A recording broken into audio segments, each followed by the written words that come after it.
introduce yourself to the audience? My name is Elizabeth. Okay, Mrs. Elizabeth, what has made you to contact Oga Journalist for a story? Okay, sir. It's a case of somebody that promised me a job in Thailand, and after giving so much to him, he blocked me off. So that was why I contacted you. So who is this person? I only know him as Ndangoh. He's a Cameroonian. So he works as a teacher in Thailand. Because I'm also a teacher working for so many years in Nigeria, I felt the urge to move out of the country to go look for teaching job. So I started searching, came across his page on YouTube. So I watched some of his videos, and from there I got to know from his stories that he could actually help teachers to come to Thailand. So I contacted him on the 1st of October 2023 on YouTube. Then from there we moved to WhatsApp. Okay, and what's the name of his YouTube page? Ndagoh's Diary. Okay. When you people started conversing, what were your demands and what did he promise to do for you? When I contacted him on WhatsApp, I told him that I've gone through his page and I saw from there that he could actually help teachers come to Thailand. He said yes, that's what he does. That he also went there, he's working there as a teacher, and he likes to help Africans to come over there. So I said, okay, no problem. So he said the first thing I would do is to get a job. That after getting the job, then I will now see how I can get my visa and come to Thailand. So he said for that job, I will need to pay $200. So I told him at that time that I don't have the 200,000 naira cash, but I will pay 100,000 to start with. He said, okay. So I sent that first 100,000 naira for job to him, and he acknowledged getting the money with a receipt. Okay, so now after he received payments and gave you confirmation, what was the next thing he told you he would do? He told me that he will confirm a job for me in 2 weeks' time. So when he got to that 2 weeks' time, I reached out to him again. So I said, you told me 2 weeks' time you get a job offer for me. But before then, he told me to send my CV, all my documents. So I sent everything to him through WhatsApp. He even gave me his email account. I sent there as well. After 2 weeks, I didn't hear anything from him. I reached out to him and he told me that I should calm down, that he's working on it. So it got to a point, he even made me to speak with somebody. He said that woman is the HR of a school that I'll be working with. So the woman is not a Nigerian anyway and not a Cameroonian. I think she's a Thailand person. Because of his spoken English, I was able to deduce that. So I spoke with the woman and the woman told me that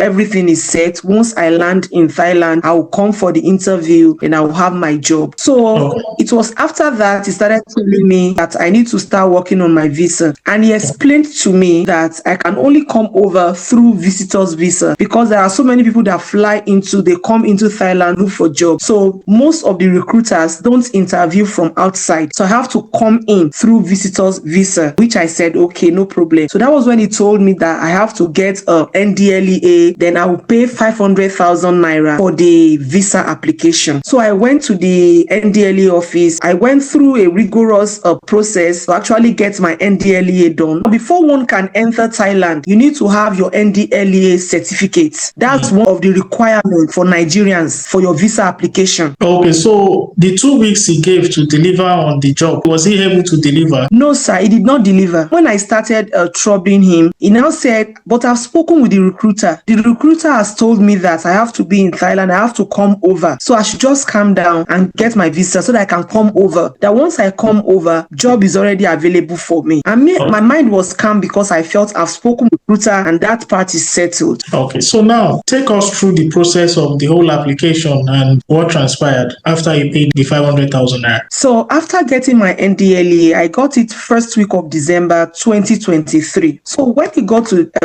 December, I spoke with him that, okay, I've gotten my NDLEA. He congratulated me and he said the next thing to do now is to get my visa. And he said before I could do that, I have to pay 500,000 naira. So I paid that into the account he gave me and I dropped the receipt. Then he acknowledged that he has gotten the money. So he now told me that I have to go to the embassy to apply for the visa. He sent the visa requirements to me. One of the requirements is the NDLEA, certificates, which I'd already gotten at that time. Then I need to have 1.5 million in my account. So which I was able to get. I put that in my account. Then I need to get a registered company, because the purpose of my visit to Thailand then was that I will be going for a vacation. So I need to get a backing, like a registered business, to show that I'll be coming back. So I got that on my own. So I got all the documents myself. So what's now the purpose of the 500,000 you paid? It was after I paid the 500,000 that I knew that I'll be going to the embassy myself. He didn't tell me. What did he tell you to convince you to pay the 500,000 for the visa application? Okay, so from the beginning, when we started interacting, it gave me the breakdown of everything. He said 200,000 naira for job, which I paid only 100. 500,000 naira for visa application. Then 500,000 naira for my flights. That was all we talked about. So after getting my NDLA certificate, and I told him, he now said, okay, I will pay another money to get the booking for my flights. So I paid 500,000 naira for that one as well. That was in February, before I went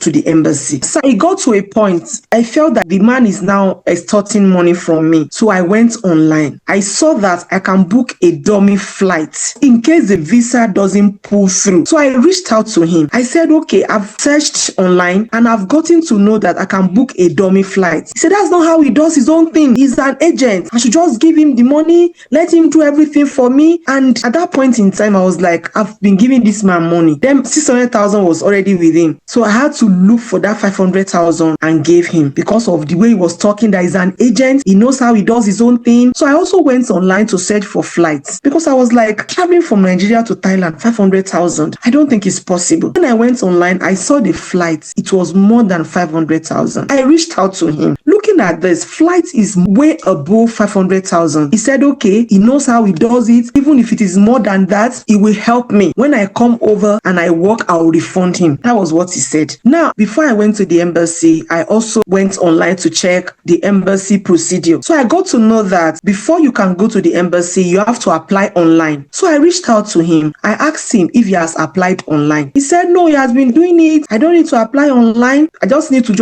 walk into the embassy, show all my documents and submit everything to them. I said, okay. But deep down in me, I knew what I researched. I knew what I saw. So as at that time, I'd already paid the 1.1 million. So I went to the embassy. I'll get to the embassy. So I was asked to show the online approval given to me after I applied online. So I was like, I did not apply online. So the gatemen were like, I can't enter because I have to first of all apply online. It is the day they tell me to come that I will come. Immediately I stepped aside. I called him. He said, really? Is it like that? I said, yes, I'm there now. He said, okay, that means I have to apply. So I just stood at the gate. I didn't know what to do. So one of the security officers saw me discouraged. So he was like, what happened? So I explained to him. He said, okay, I should just stand aside. In case anybody they gave an appointment to did not show up that day, that I'll go in with that slot. I said, okay. So I stood aside. After a long time, I was called and they told me that, okay, I should come in now. So I entered and it's like, it's only the security officers that you will show. The people at the embassy will just collect everything together. So that was how I was able to do it that day. All the documents requested from me, I was the one that gave all the documents. So they checked everything and it was okay. So they said by the next day I should come for my visa. Then the next day when I came, I already had my visa in my passport. And the visa was to last for 3 months because it's a visitor's visa. So he made me to pay the second 500,000 naira. After I told him that I made my research, I can book a dummy flight. He said, no.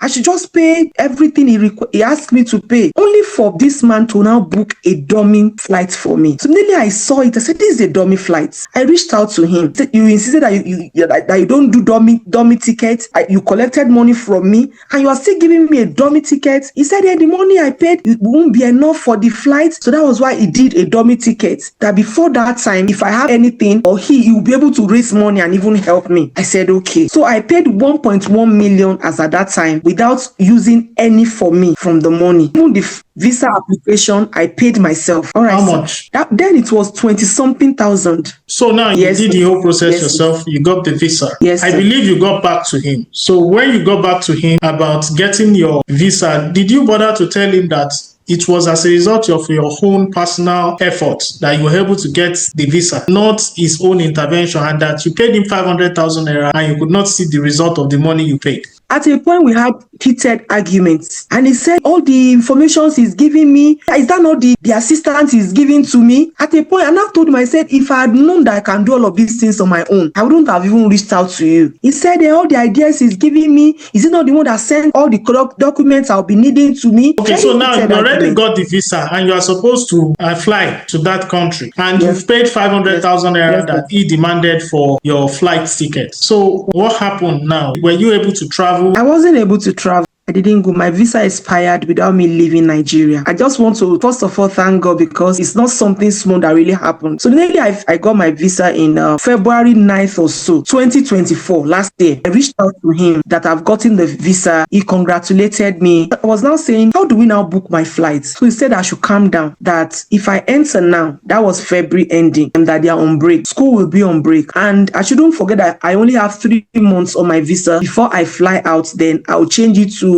a work visa. So I should come in when school is opening, so that once school is opening, I will get a job. I will work for the 3 months. I'll get all the documents I need to fly back to Nigeria, apply for work visa, then I can come in and work. I said, okay. So that was what made me to wait. So I waited February, March, April. As I said earlier, I'm a teacher. So I resigned my job because I felt I'll be traveling. We were communicating at that time. The communication was very pleasant. So telling me he will book the flight, and he kept telling me that I should just make sure I have $1,000 in my account, because it's one of the requirements I need to have before I can enter into Thailand. I said, okay, no problem. I got that. So I borrowed it. I made provision. I put that in my account. It kept telling me things are in order. So I packed my bag in early April. I moved to Abuja. Then my visa then was been like 1 month to expire. So I was in Abuja. I kept troubling him. Okay, we are in April. He told me April ending. By April 27, 28, I should enter. Then it was on the 24th of April that he finally opened up to me that he won't be able to book. He told me that the 500,000 I paid, that will not be enough for flights. I said, okay. And he said,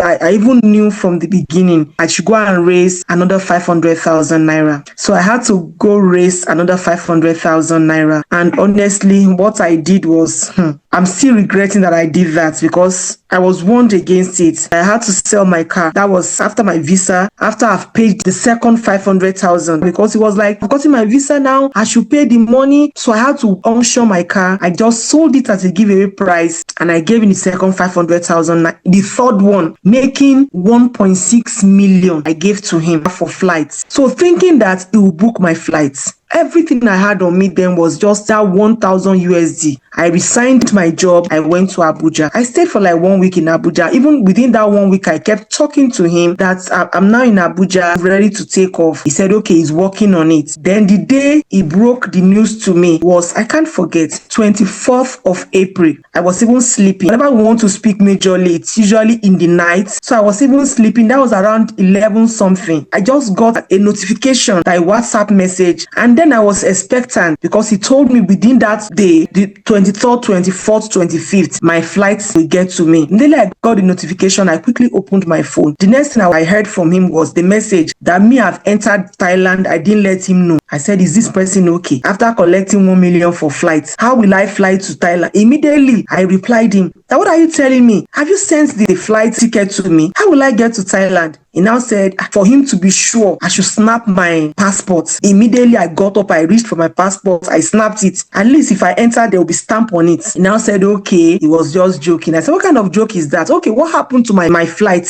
ticket? He said he's working on it. Then we started dragging that very night that you're working on it. You gave me 3 days. This is the second day, 24th. And don't forget, either May 2nd or 3rd, I've forgotten, my visa will be expiring. He now gave me the bombshell that at this time, he cannot book my flights, that I should look for flight money and come. I said, just less than 1 week. If you want me to get money for flights and come over, I quickly rushed to look for flights. The to and fro was 2 point something. And I said, at this point, can you send back my 1 million for flights at least? Let me look for money. Because then I'd already left my job. He said, I should just go and look for money and come. Sir, I cried. I cried because I sold everything I had. I cried. I wept. I couldn't sleep for days. So at that point, I knew I'm not going anywhere again. Even up till now, I'm still owing somebody that I borrowed money from. I've offset some. I took loan. Even the show money in my account was loan. I paid interest on it. So I started talking with him. I said, at this point, I knew I can't go away. When are you refunding my money? That was when we started dragging. He said he'll start paying me instrumentally. At this point, if you have to calculate all the money with him, how much would you target? All the money with him was 1.6 million. But sir, on this issue of traveling, with the money I gave him, the money I spent on my own that I didn't give to him was more than 700,000. So what did he tell you when you requested for a refund? He said he will compensate me. He will pay the 1 million for flights and refund the 500,000 naira for the visa application I earlier paid. I said, no problem. When will you pay me? From April, he said he will pay me by the end of June. I was really mad at him. I said, now I don't have a job again. I've spent all I had. I borrowed money. I'll be paying interest on this money. Then from April, you're telling me the end of June. He said that's what he can do. So I had to wait. At a point, he blocked me off. Then when it was around middle of June, he unblocked me. So when he blocked me in June, I went to his YouTube account. I went to drop a message there. He blocked my message. And since that June, if you go to Ndagoh's diary, up till now, you cannot comment on his page because it's still blocked. If you go to his TikTok account, he maintains the same name, Ndagoh's diary. You cannot comment on it because anywhere I see it, I comment. So when it was around middle of June, he unblocked me and he sent message to me. And he said why he blocked me was because I was abusing him. He now said that he will start paying from that July. I was happy because I knew that mission abolished. I was mocked. A lot of things happened, but glory be to God. Then 5th of July, he sent 280,000 naira to me. Immediately I received that alert, I called him. I said, you don't have the fear of God. From 1.5 million, you only gave me 280,000 to do what? He pleaded that little by little he will offset the money. Then after that July, in September, he paid 207,000, making 487,000 he paid me so far. The whole money he collected from me was 1.6, then minus 487,000 naira. He still has my 1,113,000. Based on what has transpired between you and this particular agent, how will you describe his action? Ndangoh is a fraudulent person, a deceiver, because for somebody staying in an advantaged country and you're still collecting money from somebody in Nigeria, Ndangoh is not a good person. So what do you want in a nutshell? Number one, to let people know the kind of person Ndangoh is. Then number two, get my money back from him.